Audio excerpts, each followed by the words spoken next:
کیا کیا جھگڑے ہوتے ہیں فساد کی وجہ سے, باتوں کا بھتنگڑ. بعض دفعہ غلطی نہیں ہوتی, بڑے کے سامنے آدمی کہتے جی ہو گئی ہے, سوری کر لے, اس میں اپنی بے عزتی محسوس نہ کرے آدمی کہ چلو جی ہو گئی غلطی. اچھا جی, اپنے آپ کو اتنا فنٹر کیوں سمجھتے ہو کہ ہم سے غلطی ہو ہی نہیں سکتی ہے بھائی؟ یار ہو گئی غلطی, ہم کون سا فرشتے ہیں بھائی, آئندہ نہیں کریں گے. اگلا بھی انسان کا بچہ ہوگا تو اگنور کر دے گا, نہیں ہوگا تو وہ بھی اسے گھسیٹتا رہے گا. تو نے تو خود مانا ہے تیری غلطی ہے. میاں بیوی کے اکثر جھگڑے اسی کیس نوعیت کے ہوتے ہیں. شوہر نے بیگم کو بول دیا تم نے یہ کیا, میں نے تو یہ کیا ہی نہیں ہے. اب تو چپ ہو جا بھائی, بس ایک دفعہ بات پارسل کر دی, اب کیا کرو, چپ ہو جاؤ. وہ آئندہ خود ہی احتیاط کر لے گی, بھائی شوہر دیکھ رہا ہے, یہ نہیں تم نے کیا ہے, یہ تمہاری وجہ سے ہوا ہے, میری وجہ سے ہوا ہی نہیں ہے, آپ نے کہہ کیسے دیا. ذرا سی بات ہوگی. اور ایک دفعہ ہمارے حضرت نے واقعہ سنایا, شوہر گھر میں بیوی کے کمرے میں گیا, دروازہ ذرا زور سے بند کیا اس نے, جیسے ہوتا ہے نا آرام کے بجائے دھاڑ کر کے, غلطی سے ہو گیا اس سے. بیوی نے کہا اور زور سے. یہ سچی مچی کا واقعہ ہے. بیوی نے کیا کہا, اور زور سے. اس کو بھی غصہ آ گیا, یار مجھ سے غلطی سے زور سے بند ہو گیا تو برداشت کر لے, مجھے طنز کیوں کر رہی ہے. اس نے اٹھایا پٹاخ کر کے زور سے دے گا. وہ بول کر لے کیا کرنا ہے. اس نے کہا مزہ نہیں آیا, اور زور سے ایک دفعہ پھر ہونا چاہیے. وہ بھی غصے میں آ گئی. اس کو غصہ اس بات کا آ رہا ہے کہ ایک تو آپ کی غلطی کے پہلی دفعہ زور سے بند کیا, اب جب میں نے تنبیہ کی ہے تو بجائے سوری کرنے کے اور زور سے. بھائی آپ کا تنبیہ کا اسٹائل ہی ٹھیک نہیں ہے. تھوڑا سا شوہر کو شوہر ہلکا پھلکا سا سمجھ لو. اگر غلطی سے اس نے کر دیا ہے تو اس کے کہیں کہ ایکسکیوز می سر. یہی اگر ایئر ہوسٹس ہوتی اور آپ کے ہاتھ سے چائے کی پیالی گر جاتی تو یہ کہتی ایک دفعہ پھر, یہ کپ لے اس کو بھی توڑو. وہ بات کرتی ہے ایسے, یا آپ سے کپ گر گیا ہے نا, یہ وہ خود ہی آپ سے رہا ہوتا ہے, سوری وہ کر رہی ہوتی ہے. آدمی کہتا ہے ایک اور دفعہ توڑ دوں میں, اتنے اچھے اخلاق ہیں یار. حقیقت ہے, اتنے اچھے اخلاق سے بات کرتی ہے کہ غلطیوں پہ بھی ایکسکیوز خود کر رہی ہوتی ہے ایئر ہوسٹس. تو میں نہیں کہہ رہا خواتین اتنے اچھے اخلاق سے, اتنا تو مرد بھی تو نہیں ہوتا نا اتنا اچھا. لیکن خاتون کو چاہیے تھا کہ جب مرد نے زور سے دروازہ بند کر دیا, دیکھ لو یا تو غلطی سے کیا ہوگا یا اس کا میٹر کسی بات پہ شارٹ ہوگا. تو جب اگلے کا میٹر شارٹ ہے تو آپ اور اس کو چنگاری کیوں لگا رہی ہو, چپ کر کے بیٹھ جاؤ, بعد میں کہہ دینا اس کو, بعد میں سمجھا دینا. بھائی ابھی بندے کا میٹر, نصیحت ایسے موقع پہ اثر کرتی ہے جب آدمی غصے میں ہو. چپ ہو جاؤ, بعد میں اس کو آرام سے سمجھا دینا جب موڈ اچھا ہوگا. ہر وقت تھوڑی آدمی کا موڈ خراب ہوتا ہے, کبھی اچھا بھی ہوتا ہے. جس دن پتہ چلتا ہے بیگم اپنے ماں کے گھر جا رہی ہے, بہت اچھا موڈ ہوتا ہے, اس دن سمجھا دو اس کو, اس دن سمجھا دو. وہ سب باتیں سنے گا غور سے آپ. تو اس نے کیا کیا, ہمارے حضرت یہ واقعہ خود سناتے تھے. حضرت کے پاس کیس آیا تھا اصل میں, دوبارہ سے شروع سے نا. میاں صاحب آئے ہیں کمرے میں, غصے میں تھا یا غلطی سے دروازہ بند کیا دھاڑ کر کے. بیگم کو آیا غصہ کہ یہ کون سا جنگلیوں کا طریقہ ہے بھائی, بندہ گھر آتا ہے, سلام کرتا ہے, تمیز سے بات کرتا ہے, آرام سے دروازہ بند کرتا ہے, یہ کون سا طریقہ ہے. اس نے کہا یہ کیا جنگلیوں کی طرح دروازہ کوٹا ہے, دوبارہ کرو. اس کو اور غصہ آ گیا کہ میں میاں ہوں, میری کوئی اس گھر میں 2 ٹکے کی ویلیو ہے ہی نہیں. اس نے اٹھایا اور زور سے دھاڑ کر کے. اس کو یہ احساس ہوا, یہ شیطان نا یہ ساری پٹیاں پڑھا رہا ہوتا ہے. ہر آدمی اپنے آپ کو غلطی میں درست ہی سمجھتا ہے. سمجھتے ہو, حوالے سب کے پاس ہوتے ہیں, ریفرنس سب کے پاس ہوتے ہیں.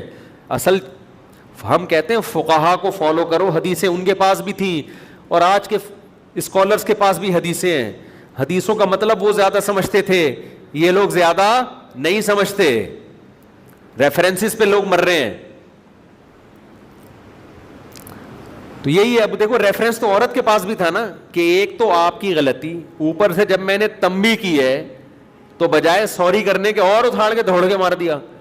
پھر جب میں نے دوبارہ کہا کہ اور زور سے, تو اب آپ کو احساس ہو جانا چاہیے تھا, اب سوری کر لیتے. تو تو بجائے اس کے سوری کے اور دوبارہ، تو دروازے کو اللہ نے قوت گویائی نہیں دی، ورنہ وہ بولتا ہے کہ تم دونوں کے پھڈے میں مجھے کیوں پیٹ رہے ہو یار پکڑ کے، ایک دوسرے کو کوٹو نا، میرا کیا قصور ہے. تو ایسی لڑائی ہوئی ہے کہ کھڑے کھڑے وہیں 3 طلاقیں ہوئی ہیں ان دونوں کے درمیان. سمجھتے ہو؟ اچھا بھلا ہستی کھیلتی زندگی تباہ.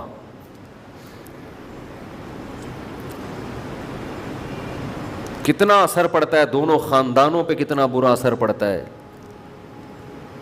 اور آج کل پھر اس سے بڑا اثر یہ کہ حلال کو حرام کو حلال کر لیتے ہیں، اہل حدیث سے فتوے لا کے وہ 3 طلاقیں دے کے رکھ لیتے ہیں. یہ پھر ساری زندگی زنا کا، ساری زندگی کا زنا.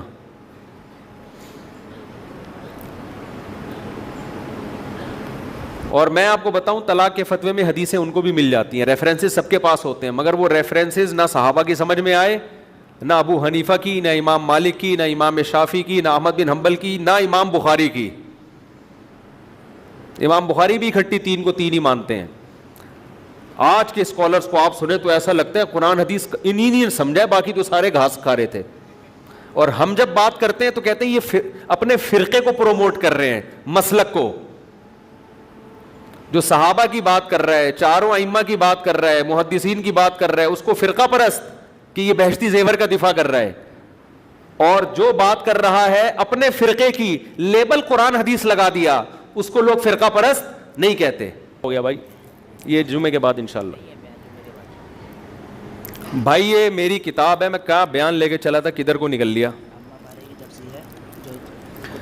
بھائی ہماری تفسیر قرآن ہے، میں ویڈیو لیکچر ریکارڈ کروا رہا ہوں. مفتی طارق مسعود اسپیچز ہمارا چینل ہے، اس پہ ہم نے 8 لیکچر شروع میں گرامر کے ریکارڈ کروائے ہیں. 8 لیکچر عربی گرامر جس کا قرآن سے تعلق ہے، تاکہ آپ کو قرآن کی زبان میں سمجھ میں آئے. لمبی چوڑی گرامر نہیں ہے اس میں. آپ تفصیل لیکچر نمبر 1 لیکچر نمبر 2 پہ جائیں گے نا، تو شروع کے 8 لیکچر بہت آسان کر کے کہ پبلک کی سمجھ میں آئے، اتنی گرامر پبلک کو آ جائے کہ وہ قرآن کی زبان میں سمجھنا شروع کر دیں. اس گرامر کو آپ سنیں گے، اس کی تھوڑی سی پریکٹس کریں گے، اس کے بعد پھر میں نے 30ویں پارے کی تفسیر شروع کی ہے اسی گرامر کو سامنے رکھتے ہوئے، تاکہ اسی گرامر کی پریکٹس بھی قرآن میں ہوتی رہے. تو اس طرح سے ہم الحمدللہ تقریباً 11 پارے کمپلیٹ کر چکے ہیں. کتنے لیکچر ہو گئے اس میں؟ 200 ہیں، 300 کے قریب لیکچر اپلوڈ ہو چکے ہیں، تقریباً 40 منٹ کے لیکچر ہیں. تو وہ پہلی گزارش تو کیا، بلکہ آپ لوگ کو میں بتا رہا ہوں کہ آپ سن لیں. گزارش میں کیوں کروں، میرا تھوڑی فائدہ ہے اس میں، ہم نے تو جو کرنا تھا کر لیا. آپ وہ لیکچر نمبر وار ترتیب سے سنیں تو انشاءاللہ قرآن آپ کو قرآن کی زبان میں سمجھ میں آنا شروع ہو جائے گا. اس میں لمبی چوڑی تفسیریں نہیں ہیں، ٹو دا پوائنٹ قرآن کی آیتوں کو فوکس کیا گیا ہے. اس کا ہدف یہ ہے کہ جب آپ قرآن کی تلاوت کریں یا نماز میں قرآن سنیں تو آپ کی سمجھ میں آئے کہ کیا کہہ رہا ہے اللہ تعالیٰ ہم سے. لہذا اس میں لمبے چوڑے تفسیری تقریریں نہیں، آیتوں کو فوکس کیا ہے بس. سمجھتے ہو گے نہیں سمجھتے؟ تو اب اسی کو ریٹرن فارم میں بھی لے کر آئے. تو یہ کسی صاحب نے، اللہ تعالیٰ ان کو جزائے خیر دے، آسٹریلیا میں ہے نا وہ، تو انہوں نے اسپانسر کیا پورا ایک، وہ اس کو کتابی شکل میں بھی چھاپا ہے انہوں نے. تو ابھی صرف اما پارا چھپا ہے یہ. تو جو وہ لیکچر سن رہے ہیں ان کے لیے تو بہت ہی مفید ہے. یہ جو نہیں بھی سن رہے تو وہ بھی بہتر تو یہ کہ سنیں، نہیں تو پھر یہ بھی آپ لے سکتے ہیں. اور یہ کوئی پروفٹ کی بیس پہ نہیں اس کو بیچا جا رہا، جتنی اس کی کاسٹ آئی ہے اتنی ہی قیمت رکھی گئی ہے. سمجھتے ہو کہ نہیں سمجھتے؟ اگر اس پہ پروفٹ ہوتا تو میں بھی یہاں چورن نہیں بیچ رہا ہوتا بیٹھ کے، ٹھیک ہے نا. میرے پاس بیچنے کے لیے اور بہت ساری چیزیں. تو اس کو جو ہے نا یہ خرید لیں. فری پھوکٹ میں ہم نے سوچا تھا کہ بانٹیں گے، لیکن فری پھوکٹ والا کام صحیح نہیں ہوتا. جو چیز فری میں ملتی ہے، دیکھو نا، جو فری میں بیوی مل جاتی ہے تو کیا قدر کرتے ہیں. جو تگڑا مہر دو تو پتہ چلتا ہے یار. طلاق دیتے ہوئے بھی آدمی 100 دفعہ سوچتا ہے ابھی مہر کیا 4000 5000 یہ مارکیٹ میں مہر چل رہے ہیں. تو پھر وہی ہو رہا ہے، جب مہر اتنا سا ہوگا تو کیا ہوگا. تو یہ کتاب لے لیں آپ لوگ، بہت فائدہ ہوگا انشاءاللہ اس سے.